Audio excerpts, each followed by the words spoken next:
Welcome to Desperately Seeking the 80s. I am Meg. And I am Jessica. Meg and I have been friends since 1982. We got through middle school and high school together here in New York City, where we still live. And where we podcast about New York City in the 80s. I do Rip from the Headlines. And I do pop culture. Jessica, guess who also remembers the woman from Feminist Fighting Pornography, except he remembers them as I do from 86th Street in Lexington. I know that it's our friend Alex because he texted me about it and I said, Meg knows everything about this skinny lady. The skinny lady who was not Andrea Dworkin, who was not skinny. This woman was named Paige. And fortunately, Jeremiah's Vanishing New York, which is incredible. I think you've referenced it before. Mm-hmm. Yeah, it's incredible. I'm quoting from Vanishing New York. Now and then, I think about a certain character from the old East Village with her folding table and anti-pornography signs. She was vibrant and angry, intimidating and exciting. Her voice and the cadence she used to call out her mantra, "Sign the petition," has stayed in people's psyches over the years. Now and then, some of us find ourselves still saying it in our heads or out loud to friends, spontaneously, as if we are conjuring old ghosts. Sign the petition. Wow. I know. Vivid. Is that how you remember her sounding? Absolutely. And also that she was scary. I just remember the scary part, to be quite honest. I don't remember what she sounded like. Yeah, people remember some scary things about her. Anyway. That is fun. It is fun. And leave it didn't to dream Alex it. to remember. No, of course you didn't dream it. You started hallucinating later in life. And also, one of my neighbors was listening to our podcast about fame. Musicals and a Massacre, I think is the name of that episode. Anyway, she remembered that Irene Cara actually grew up across the street from us on 23rd Street. No way. Crazy. Really? I know. I had no idea. I mean, I didn't grow up on 23rd Street, but my neighbor did. Cool. Love it.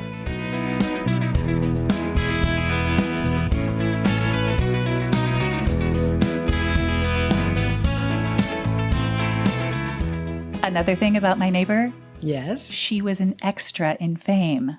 Well, I completely forgot to mention that. I mean, bury the lead, man. I know. What's wrong with me? Wow. Well, of course she remembered Irene Cara. She was probably like, hey, can I get a speaking line? Yeah, here? and she went to music and art. Anyway, so thank you, Susie, for reaching out. It's very cool to hear that. Thank you. Okay. Your engagement question. Mm-hmm. Did you ever have any weird dealings with cops when we were growing up? Is that based on my later exploits? Is that why you're asking? Did I ever have weird encounters with cops? Or any encounter. I guess I'm trying to get at like your initial, how did you feel about cops when you were little? And was that from an actual interaction or hearsay? I don't think I ever thought about them for even a second. And I would say that in hindsight, nothing, I can't recall anything, nothing resonates, but let's not forget Curtis Sliwa and his guys do. So I remember the Guardian Angels and I don't remember the NYPD. Interesting. Very interesting. I mean, I remember that like it was much more common to have cops on the street. Yeah. You know, and beat cops. They like the idea of a billy club was something that was like a real thing. And I remember of course, John and I, like every story I have is like my older brother and I thought blah, blah, blah was hilarious. But we went through a phase of being a little obsessed with billy clubs. I don't know why. But, you know, in this moment, that's all that I can recall. Well, you know when Amanda and I were mugged? Certainly. On 92nd. And 5th. Between 5th and Madison. I'll tell that whole story another time. But when the cops showed up, they wanted us, and we were teenage girls, we were 16-year-old girls, to sit in the back seat of their squad car with them.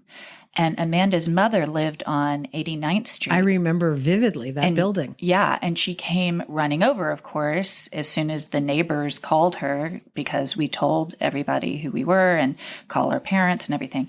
So Amanda's mother came running over, and when she saw us in the back seat of that squad car with policemen, she lost her mind. She was like, oh, no, no, no, no. Get out of that car. And that was the first time that I was like, she doesn't trust them. Very interesting. Huh. Yeah. Okay, where's this going? My sources are. Okay. New York Times, Buddy Boys, which is a book by Mike McClary, and New York Magazine. On Tuesday, September 23rd, 1986, police officer Brian O'Regan of the 77th Precinct turned on Channel 4 News and heard that he was being suspended, along with 12 other cops from his precinct. The 77th, which served Crown Heights and the Bedford-Stuyvesant neighborhoods of Brooklyn, had a horrible reputation. In the mid-'80s, the rate of violent crime in Bed-Stuy was 80% higher than the citywide average, with nearly twice as many murders per capita as in the city as a whole. It was infested with drugs and also desperately poor. Twice as many of its residents lived in poverty in 1980 than in the city as a whole. More than a third of local households received public assistance, and the only line of defense the residents had against crime were the officers of the 77th. But the problem was no one wanted to work there. So the precinct became a dumping ground for police with disciplinary issues. What happens when you put a bunch of rogue cops in the same house? Nothing good. Exactly. They go for broke. The cops of the 77th would steal money off dead bodies. Wait, what? Oh, that's the least of it. Pocket confiscated cash from drug busts, steal anything of value from the homes they were called on to protect. But after a while, that felt like small potatoes. They started staging burglaries of their own.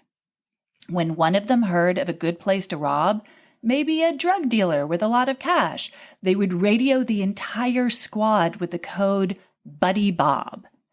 Officers who were interested in getting in on the action would show up at a local park and get their marching orders. Were there any good cops in the 77? Not a lot.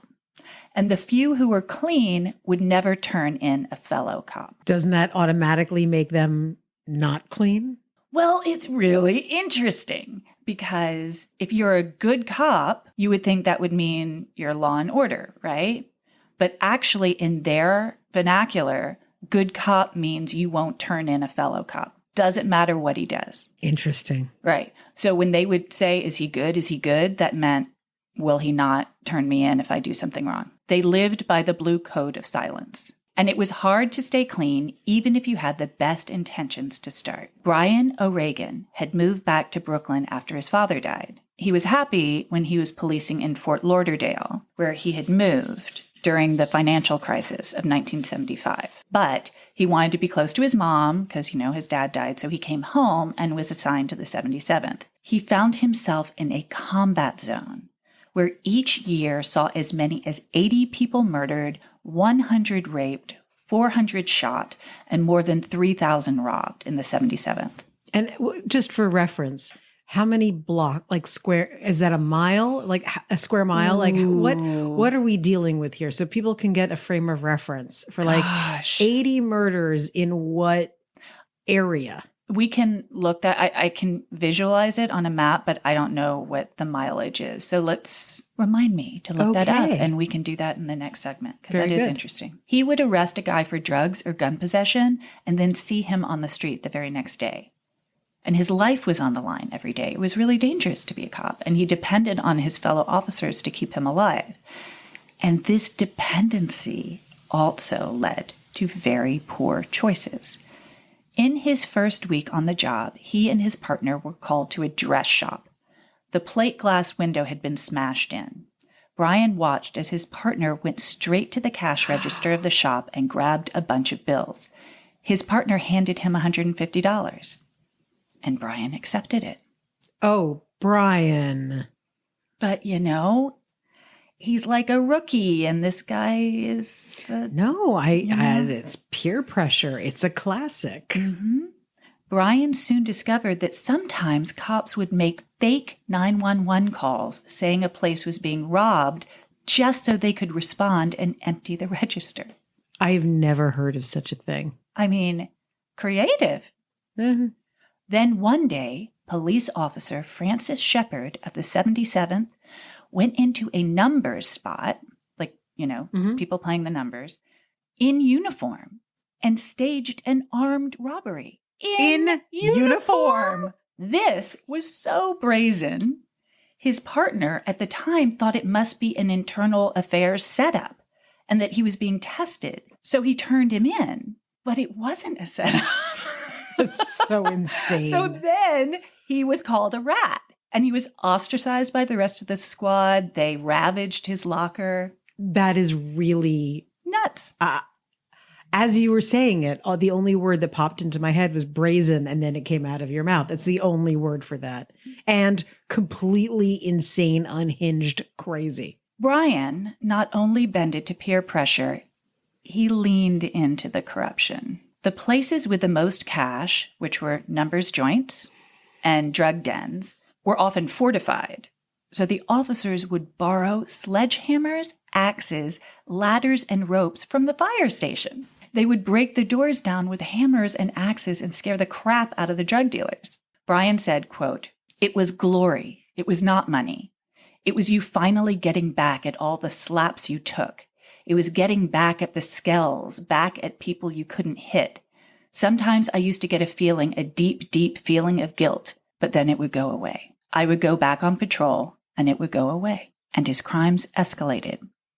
Pretty soon, he was dealing drugs and guns as well as stealing cash. Oh, my God. And always in uniform. When he was wearing civilian clothes, he was a law-abiding citizen. It's just totally flipped. I guess if he's in the uniform, then no one's going to attack him in his mind.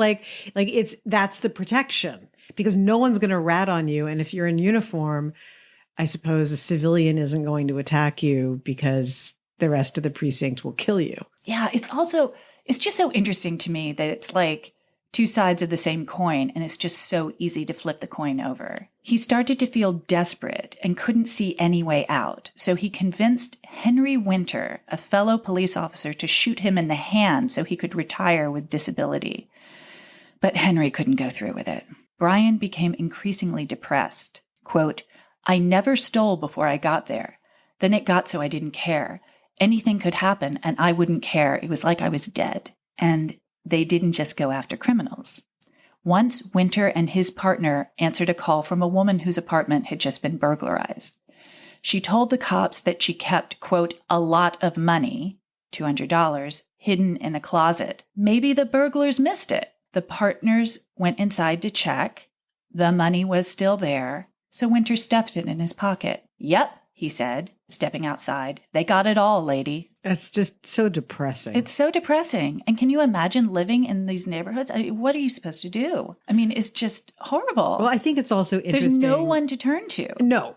As you're describing Bed-Stuy, we talk about then and now and comparing stuff. And to think about how Bed-Stuy is now, those are $1 million houses or more. It's really quite insane. Gentrification.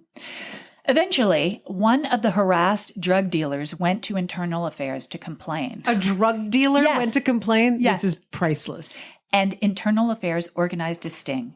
They nabbed Henry Winter, and they were able to convince him to wear a wire. Every time you say Henry Winter, I think you're going to say Henry Winkler. I'm so glad I haven't so far, because that would be confusing. Henry got 13 of the cops in the 77th precinct on tape confessing to crimes. Brian was one of them. Brian must have been so relieved to have all of this go down. Or maybe not. Hold on. Sorry, the story continues. Brian called a lawyer and asked about the possibility of pleading insanity resulting from a sort of battle fatigue. Quote, "They call it the war on crime, the war on drugs." Interesting, right? He's it's making all these associations with Vietnam. Wasn't that long ago? I mean, he's like, we are in war. Yeah. No. You're going to call it war, and I don't. And I don't get to claim trauma. Right, right. And then on November 5th, 1986, The day he and the other police officers had been ordered to turn themselves in, he drove to the Southampton Motel on County Road 39 and shot himself in the head. I guess he wasn't relieved. No. He was 41 years old. And Henry Winter hanged himself in his mother's closet after testifying against his fellow officers. It's so bleak, I actually don't have anything to say. In Brian's suicide note addressed to his brother, he said, "I've always considered myself to be an honest, upstanding person. I was firmly convinced that nobody cared in the ghetto, from the people who lived there to the police and the city. I'm sorry it had to happen this way, but it did. Try your best to take care of Mom." In the wake of the scandal, Police Commissioner Benjamin Ward announced extensive anti-corruption measures, which included transferring 1/5 of all patrol officers each year to prevent entrenched personal relationships leading to corruption. Isn't that interesting? Very smart. But yeah, it's like they created their own little bubble, like break the bubble. He also instituted the rule that all drug dealers be questioned about police involvement. That is very smart. Yeah, but the head of the Patrolmen's Benevolent Association, Philip Caruso, I don't know if you remember him from a previous story. I do, yes. The Tompkins Square riots. He was furious with all this. This is a quote from him. "This is a dramatic overreaction. He is stigmatizing an entire department. He's casting a pall on the honesty and integrity of every working police officer out there by this move. And if that be the case, then he can no longer lead us and he should resign." That's an odd reaction to cleaning up. Phil, Phil, you know there's a problem. Okay, so while working on this story, I watched Serpico, which actually takes place in the 70s and is a completely different police corruption story. Police corruption. And I watched a documentary about corruption in the 75th precinct, which is not the 77th, and that happened later in the 80s. But I ended up doing this story about the 77th. All these corruption stories happen within 15 years of each other. It's all the same thing. After Serpico, there was, okay, let's clean everything up. And there were these commissions. And then after the 77th, there were commissions. And then it happened again with the 75th. It's like it's hard to clean up. Well, I think, yes, and I think, it's been very well established that, when people are given some power, their worst tendencies will come out. And especially when they are empowered as a group. A lot of this was interesting, the whole idea of brothers in arms. And that's when that coin gets flipped, where you just don't even understand what good versus bad is, that somehow those two things get exchanged with each other. I think it's also very relevant because of everything that we've been dealing with in this country with examining police departments, and race relations and violence. Too. And, it's an issue that has never gone away since police departments were first created, that it's a militia. To your point about, brothers in arms or it's a war on crime, it is sort of like a city militia. It takes very little to flip people to do whatever they think is in their best interest. And it could be being an undercover head of a drug ring, right under the commissioner's nose, or it could just be, not just, but it could be taking cash out of someone's apartment. It's just... And it's a slippery slope. And it escalates apparently in no time at all if you are in that environment. Well, also because it is, I can't imagine what it would be like to know you're not like, think about it this way. How much money would it take for you to take a job where you could be killed any day? Right. And in this case, there's no amount of money that makes it reasonable. So there's a resentment and entitlement going in. They were feeling under-respected, under-armed. The city wasn't supporting them because we were still coming out of the financial crisis, certainly underpaid. That's why Brian moved to Miami in the first place, was because... So it was all his mother's fault. Oh my God. No, I'm kidding. She was devastated. I'm kidding. Okay. Good God. No, I just meant because he came back because his dad died to look after his mom. Yeah. Oh, come on. No, it's horrendous. And to your point, I don't want it to just sort of flit by, but Irish cops policing Black and Dominican neighborhoods. Yes, and we see it repeated Bad over mix. and over again. Well, that's just really bleak. Happy New Year! Welcome back. Excellent.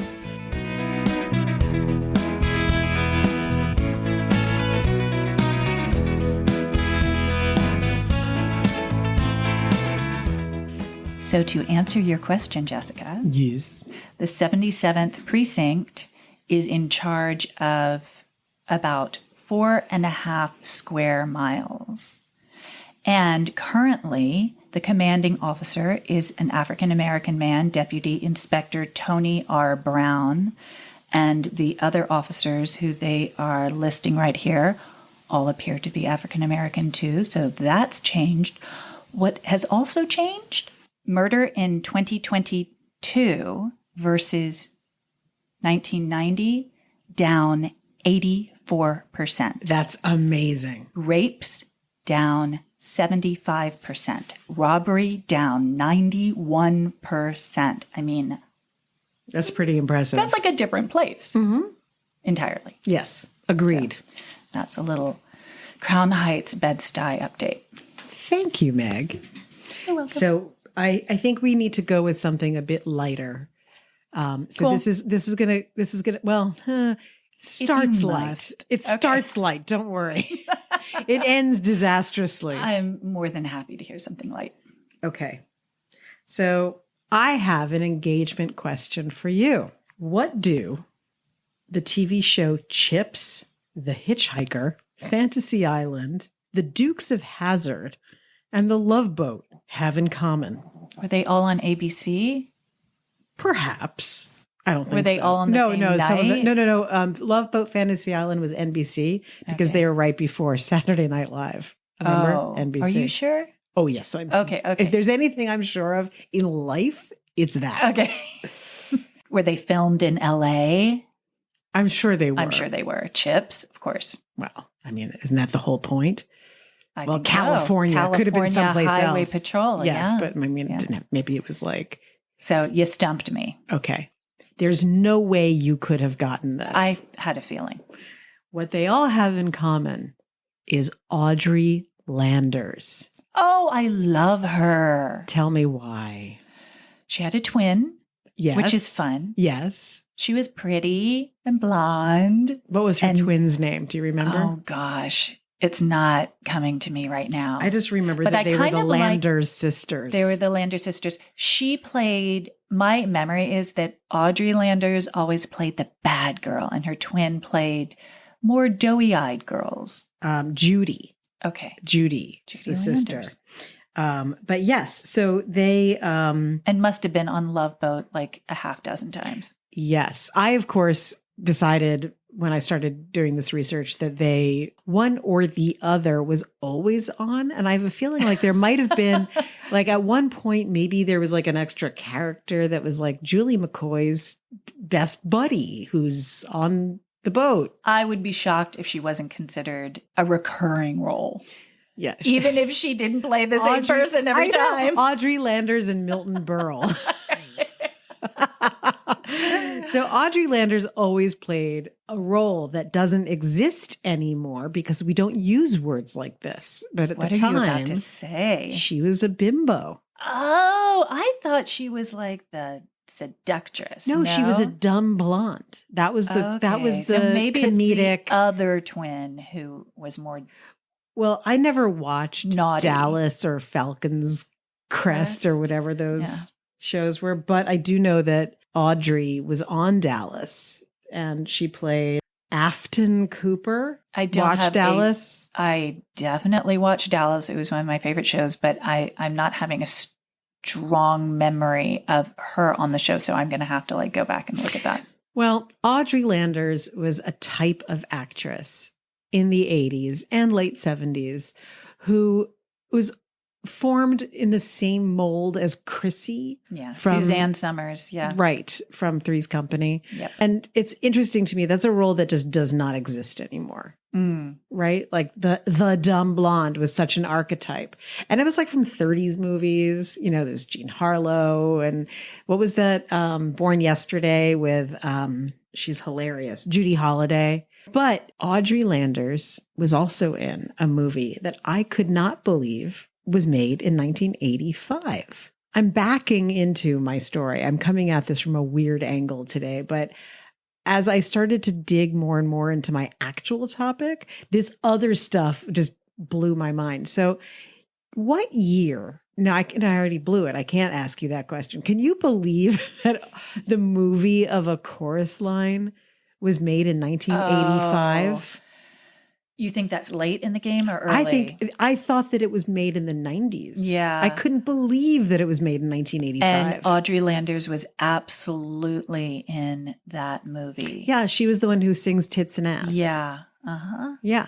So I was like, what are you doing in a prestige film with Michael Douglas? Like, what? Was the movie successful artistically? I know that it was extremely popular. I don't know what the critical what I remember, was. and again, I hope I'm not talking out my butt, but I remember that they weren't satisfied with just having the line of people there talking to the guy in the No, audience. they had the whole thing with filled like it out.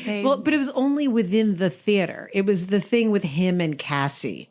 Right, which I'm just like, I don't need that. That's not what Chorus Line is about. No, I agree with you. It was a bit of filler. Yes. And they had Terrence Mann, who originated, let's talk Broadway, the role of the Rum Tum Tugger in Cats on Broadway, now and forever at the Winter Garden Theater. He played the stage manager.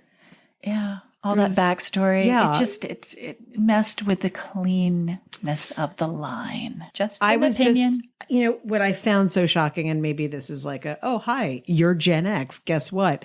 But I was so surprised. I remember seeing that movie as like a sentient being, not an embryo. And then it was in 1985. I was like, what the hell? That should have been in 1995. What's going on here? Okay, good point. Oh my point. God.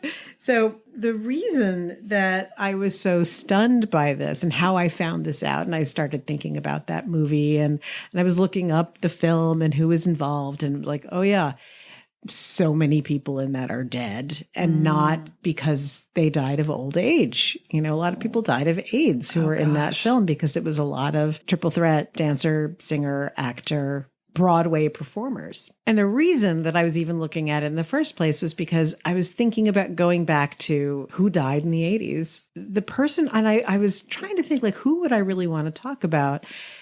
And the person who kept coming to mind was Michael Bennett. Do you know who that is? He was the original director of Chorus Line. He was the choreographer, yes. And director? No? Yeah, he created it. Okay. Yes. He interviewed a huge number of people and actually created the music of Broadway performers and would-be performers and interviewed them and almost just took what they said, used that as the script. But yeah, he was the driving force behind A Chorus Line, which we've talked about in other episodes. So I know that your mom always wants to know, which episode is this a callback to? We'll find the number in a minute. Yeah, but we were talking about how it was the sex thing, wasn't it? That it was like how mortifying it was to be sitting there watching A Chorus Line with my grandparents. Yes, with your grandparents. That I thought I was going to drop dead in the theater right then and there. But so Michael Bennett was a very, very influential and important person. And he won Chorus Line, won 9 Tony Awards and the 1976 Pulitzer Prize for Drama. Facts which I did not know. And what I also thought was really interesting about him, and it's sort of about that whole, the generations that preceded ours. I feel like ours was kind of where this broke. Like, he didn't even finish high school. He got hired for his first show while he was, I think, like a senior and just wound up having this illustrious career. He wound up studying, I think, at ABT, American Ballet Theater, and he just took off. So, do you remember that movie Camp? So there's Anna Kendrick. No, who knew who she was? She was a kid. And she does, and the movie is about all of these kids at a theater camp, and some are coming out and some are just bitter. And there's even like a backstage intrigue with like the mousy girl who wants to take over from the big star. And that's the mousy girl is Anna Kendrick. Okay. Anyway, she does a performance of The Ladies Who Lunch, which is originally Elaine Stritch. Indeed. So we know like and that's what's so hilarious about theater camp is that you have like 9-year-olds playing Tevye and you're like, what is happening here?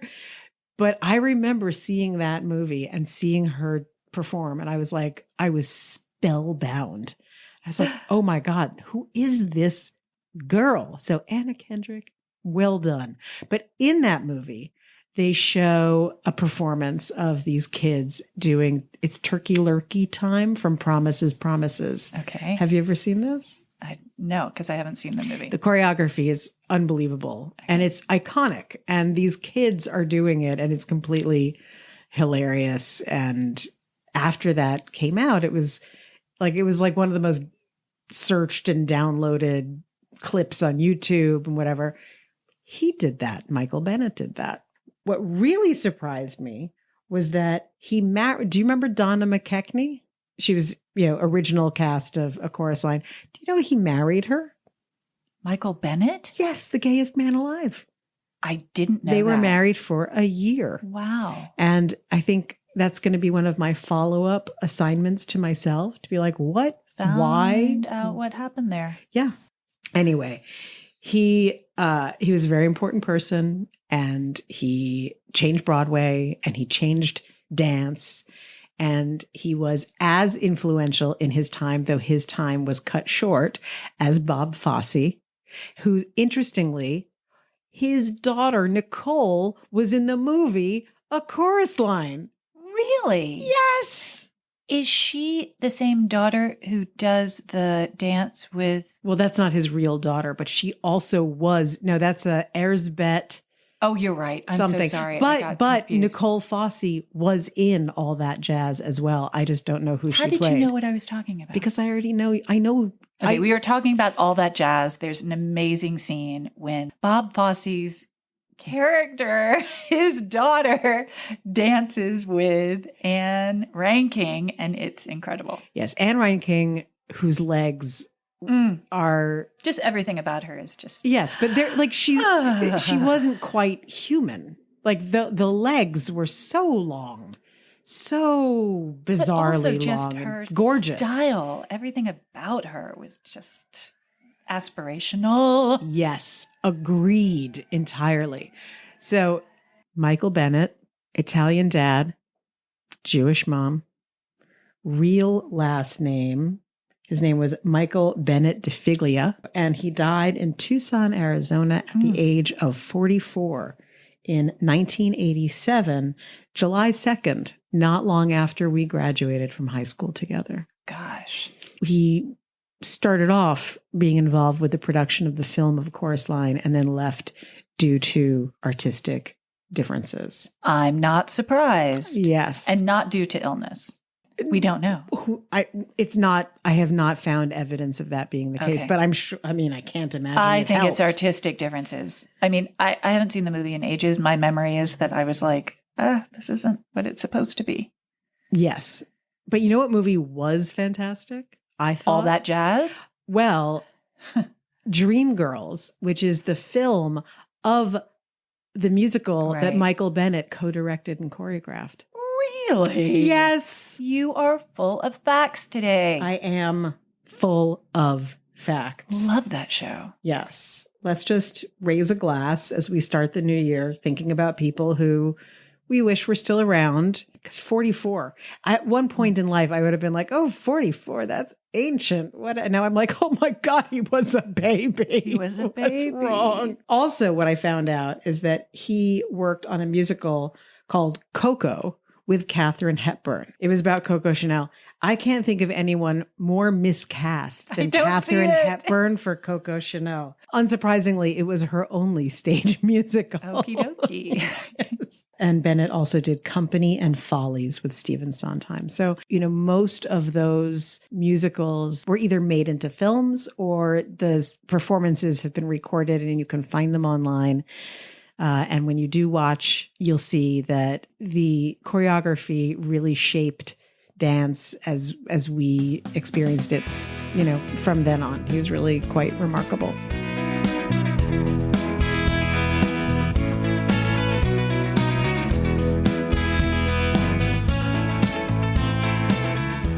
I love the bios, Jessica. Oh, I love them too, because everyone knew everybody. And so finding the connections are really fun for me. Audrey Landers, who, while she was in Chorus Line, I have a feeling never stepped foot on soil in New York State. I don't know. I mean, I just consider she's just so LA, right? I mean, there's no one who could look more LA. Yes, other than Suzanne Summers. But yeah, to connect her to Michael Bennett is kind of amazing. I feel like Audrey Landers and or her sister Judy, let's just conflate them into one person, that they could be like a 6 Degrees of Kevin Bacon kind of situation because of the stuff they were in. Like Love Boat alone is like the great jumping off point. Right. And I'm sure that on the Love Boat, she was the one who Tattoo would say to Mr. Rourke, "Who is that lovely lady? She looks so sad." No, "Who is that beautiful lady? She looks so sad." "Well, Tattoo, that is Audrey Landers, and she is still trying to get her career off the ground." "I see, boss." Nice. Thank you for that. All right, what's our tie-in? Corrupt cops. Chips. Do you know that I'm so lame? I was about to be like, New York. Oh. No, that's our whole 80s. show. The 80s in New York? I don't know. Chips. Cops and chips. That's what we got. I'm willing to go with it. That's perfectly reasonable.